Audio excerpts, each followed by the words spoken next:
I hear them whispering about the places that you've been and how you don't know how to keep your business. What's up, y'all? Welcome back to my YouTube channel. Today is my first day back in the gym and I am so excited. I finished up my flush yesterday and I'm gonna talk to you guys about it. It was an experience for sure. We're also gonna go through a little push day doing some shoulders and some arms. So I will see you guys inside.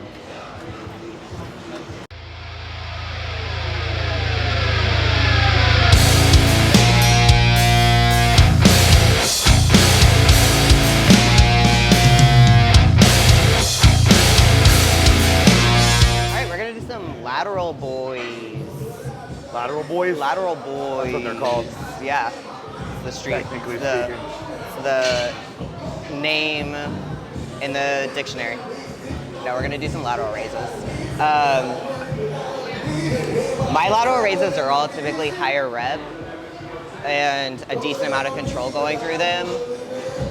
If you're just swinging weight, what are you doing?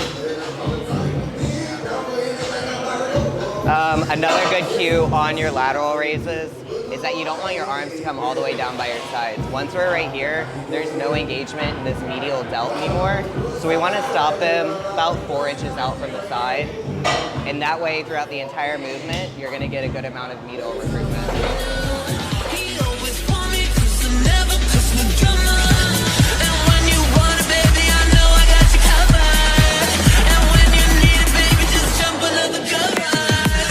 My shoulders are confused. Well, that's called muscle confusion, baby. They're gonna grow. They're like, we didn't expect to do this again. And that's muscle confusion. I hear them whispering about the places that you've been and how you don't know how to keep your business clean.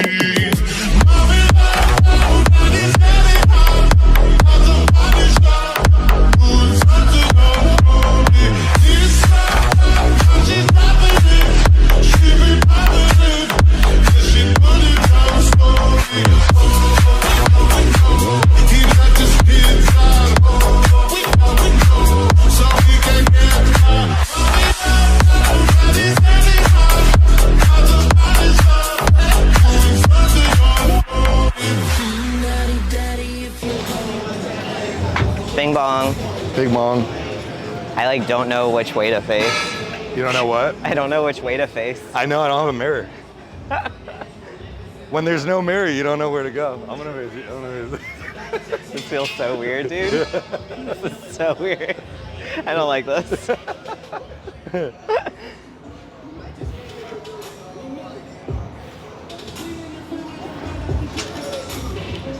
So yeah, it's really weird not being able to see yourself. I'm trying to imagine what I look like. Okay, let's talk through all of the wrong things people do when doing lateral raises. Wait, you're gonna do them. Oh, I'm gonna do them? Yeah, you're gonna do them. Am I gonna do them wrong? Yeah, you're gonna do them wrong. Oh man, that's so much pressure. All right, so we get a lot of hip thrusting in a lateral raise. A lot of swinging in a lateral raise. Was that the hip thrusting? Yeah, that's the hip thrusting. You also come up way too far past. There it is. Higher is better, dude. So these are all of the wrong things in one, which hopefully never happens. But now you're gonna correct all of them. Oh, okay. Yeah. So stop about 4 inches from the body. As you come up, you're gonna come up to about parallel with the shoulder. Elbows even with the shoulder. Elbows even with the shoulder. As you perform these, a really good cue is to pull from this point out. A lot of people try to lead with the wrist and go out and up. Yeah, you're not lifting the weight. If you focus your energy on this point where I'm gonna get yours, these are heavy. Where your delt ties in, you're gonna get a lot more recruitment of that medial delt throughout the entirety of the movement. And it'll stay on the entire time. Yeah. Yeah, don't lift the weights. If you lift the weights, you end up doing this. Lift the weights.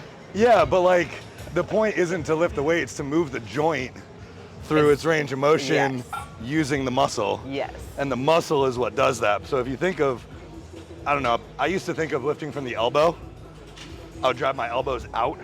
See, that cue still works for me. It still works for me, but I got a little bit more specific when I started actually just trying to pull the insertion towards the origin. Yeah. Another note for you guys, if you watch when he's doing these from the side, turn to the side. His elbow is in front of his shoulder and his wrist is in front of his elbow. So it's not directly straight out to the side, as a lot of people think with lateral raises. There's a slight bend, and again, you're just pulling this point out as opposed to any part of your arm up. It's a little more scapular plane. Yeah. And then most important, I think, is to lift out, not up. Yes, yeah. Your shoulders go out. They pull your upper arm, your humerus, out away from the body. They don't lift it up. So if you're thinking about lifting up, you're gonna use your shoulders, or your traps. Getting like a lot of center back. Instead, lift out towards either side of you, and now you'll do the shoulder. I need my dumbbells. You'll do the job of the shoulder. Yeah, those got heavy real quick. Yeah. So for these, I do 2 sets of 20, and then on my last set, it is 2 sets of 20, 1 set of 12 to 15, and then last set is a beautiful set of 1 set of 10 at my heaviest, drop, another set of 10, drop, another set of 10. The flush was an experience. I'm really glad I did it, especially as a coach, to be able to then take my clients through it. But it definitely is an experience that you can't prepare for necessarily.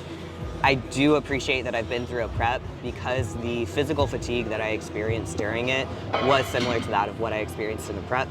However, the interesting thing that I wasn't expecting was the mental clarity that coincided with it. So despite my body feeling heavy and tired and not full of energy, my brain was operating at a caliber that it hasn't in a long time. And I attribute a large part of it to probably the diet. I was eating a lot of foods that were super dense in micronutrients.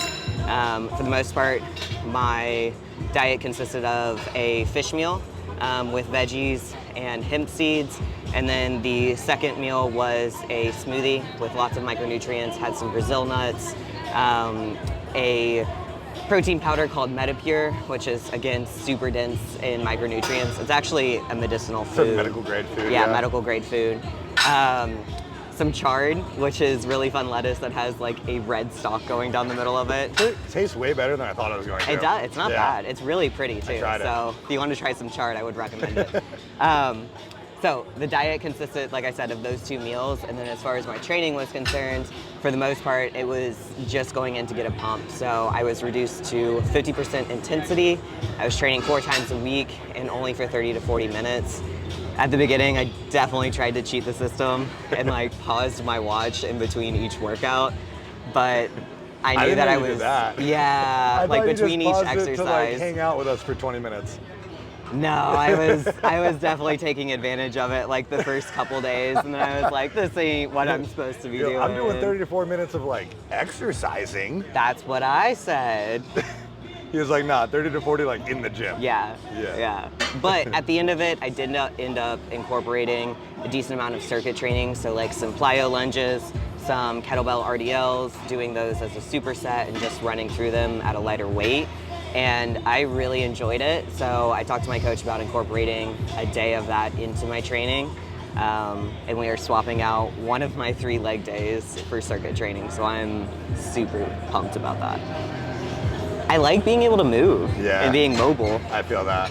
But it is a different kind of soreness. I would rather have a different kind of soreness and feel like I could push myself hard than feel like I can't train. Yeah.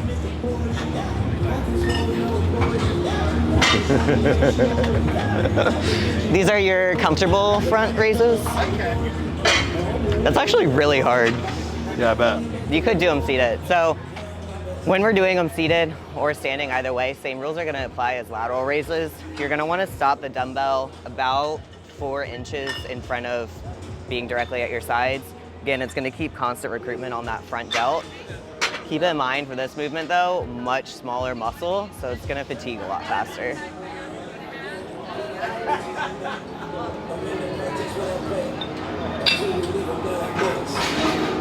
Another thing to be careful of here, don't let your shoulders roll forward and up. You cannot usually feel it happening, and your traps take over pretty easily. Keep the shoulders away from your ears.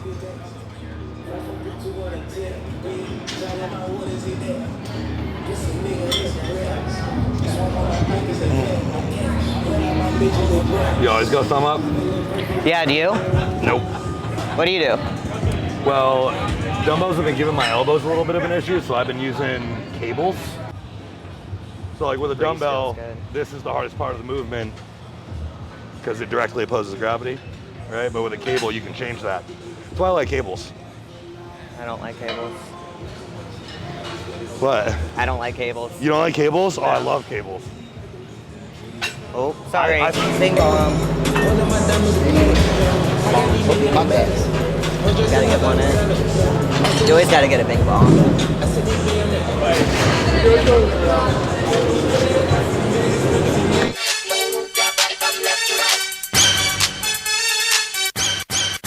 Used to having them big. Yeah, you are. Like them big. Nice. Doing a little Viking press. Do you like to do these facing in I or out? was just gonna ask you that. I think. I like to do them facing out. I think I liked. Well, I think it depends on how tall you are. Okay, hang on. Really quick win. The last time that I was here, I fit in between this. Really? So easily. That's pretty cool. That is pretty cool. I Okay. think it depends on how tall you are, though, because you're short enough where, like, it still kind of travels this way. Yeah. But I think for me, it starts to travel that way. So I think for me, I would prefer to do it this way. Does that make sense? I don't know why that demonstration made me feel very short, but it did. You couldn't reach it. No, I couldn't. I was like, whoa, that is high. This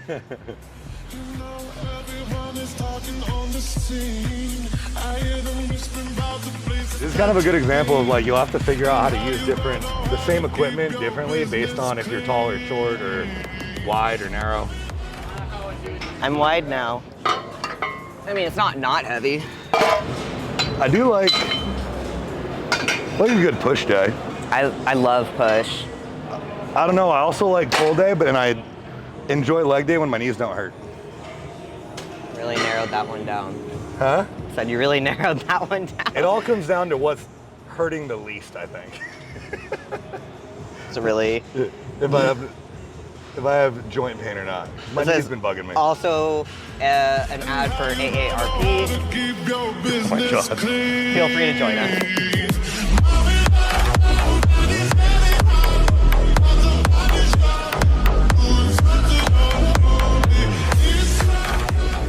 All right, so the whole point of the flush was really to de-stress, for me to reduce inflammation and then crank my endocrine system, get some metabolic adaptation happening. So all of the variables that we fixed the purpose was to reduce my stress. So day 10-ish of the flush, we found out that our house was going to start renovations in 48 hours. And our kitchen was going to be completely demolished, which as a bodybuilder is kind of the heart of the entire house. So we had to move everything out of the kitchen. During this whole time, I was also on my period, so I know my emotions got a little out of whack there for a few days. I was wicked hungry. I wasn't sleeping super great at that stage.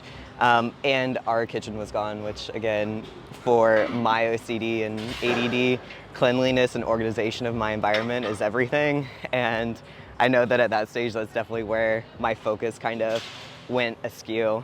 How was it for you? Your flush? I mean, with like everything else? I feel like the flush would have been fine. Yeah. Like the flush would have been its own thing, but then like the flush, you being on your cycle and getting news that our kitchen was being destroyed and having to like makeshift a kitchen, that was a lot. It was a lot. That was a lot, but I also know your brain, and I feel like every time I looked at the house and it was a mess, I was like, that's what her brain looks like. That is what my brain looks like. Yeah, I get that. There was a few times, I'm pretty sure, where he walked out and I was just like panic cleaning and organizing everything.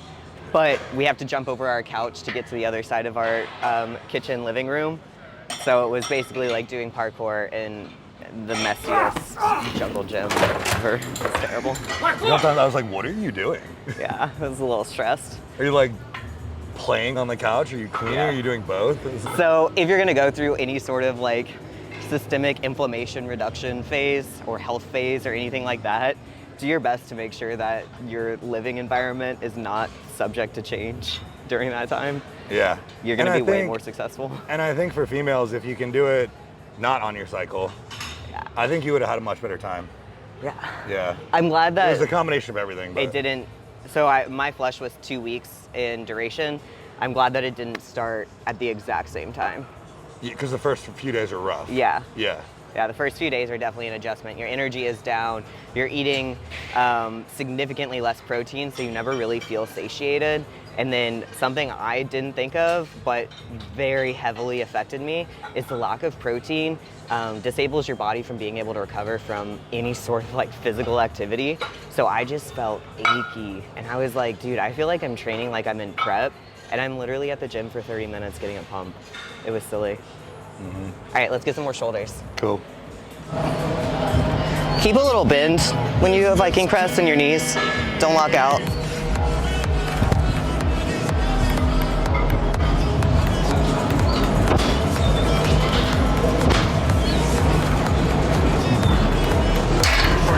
The sun just started blinding me.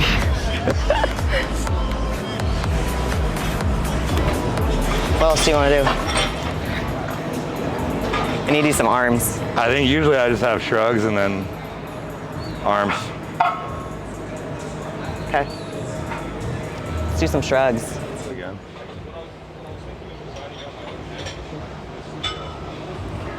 Oh, it's a boomerang. Duh. Dude, Your shrugs all funny. I do. To me, they make sense. I'll explain why they make sense. They don't not make sense, but... Oh, this is silly. I don't know how to do this. Yeah, you got that seat in the way there. Oh, this is so awkward. Hang on.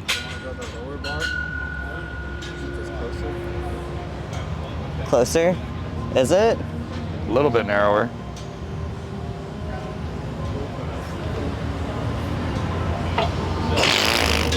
I'm too tall.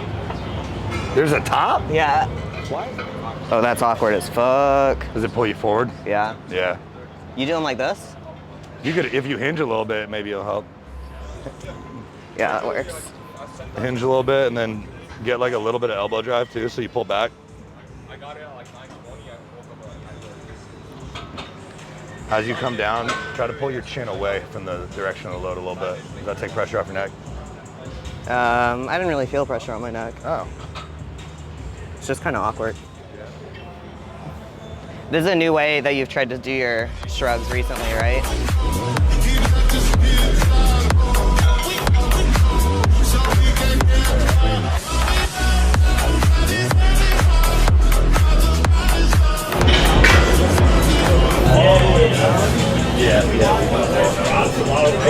So incorrect things don't like that. Incorrect things first. Get those hips in there. Use everything but your biceps.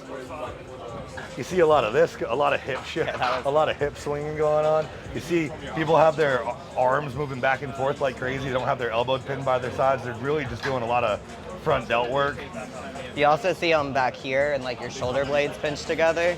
Yeah, which could be a drag curl. Like maybe they're doing it for a reason, but at the same time, if you want to keep constant tension on the bicep and just develop an overall bicep well, yeah, stand straight up, chest tall, shoulders back, elbows just barely towards the front of the torso so that there keeps tension on the bicep. And there's not a lot of elbow movement forward and backward here. All she's thinking about doing is driving this forearm into the bicep and then controlling that back down to the starting position again. Another thing is where I'm standing relative to the... Hey, yo, what's up? I saw your post. I was like, there's Alexa Josh here. What's up, dude? How you doing? Oh, I missed you. It's been a long time. What's up, bro? Good to see you, Your man. fucking This fire. Oh man, it's crazy. It's awesome. you've been working on this for a long time, Been dude. a long time coming. Yeah. Yeah, It's we're exciting. almost there. The expansion is almost done. So It's Dude, super this is exciting. fucking There was sick. someone over at our gym the other day, and he was telling us about it. He was like, dude, they did it. yeah, man. He's like, Daniel finally got the other side. I was Finally like, did it. It's crazy. Yeah. It's crazy. It's fucking They're putting awesome. up mirrors over there. I saw the lights and Yeah. everything. It looks so Well, good. they're finally putting up mirrors. We were waiting a long time for the mirrors. So basically the dumbbell section is going to be over there, and they had to put mirrors up. Oh, It's just sick. been a lot, but we're like almost at the end Dude, of it. fuck yeah. That's exciting, man. I went Oh, into man, shit. What the fuck? good, really good. Good. Life I is see y'all good. stories every day. and, Yeah. Like, I miss you guys. Like, thank y'all for coming too. Dude, Oh, we dude, miss thank y'all you, so man. much. What up, You're dude? on our YouTube. Hi, YouTubers. What's up, YouTube?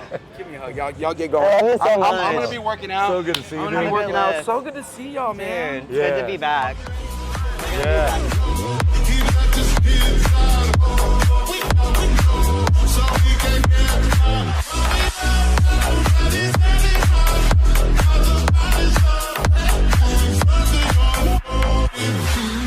Daddy, if you wanna drop the attic. Do I look casual? I like that. Do you like that? Yeah. Where in the room do I look sexiest? I can do this.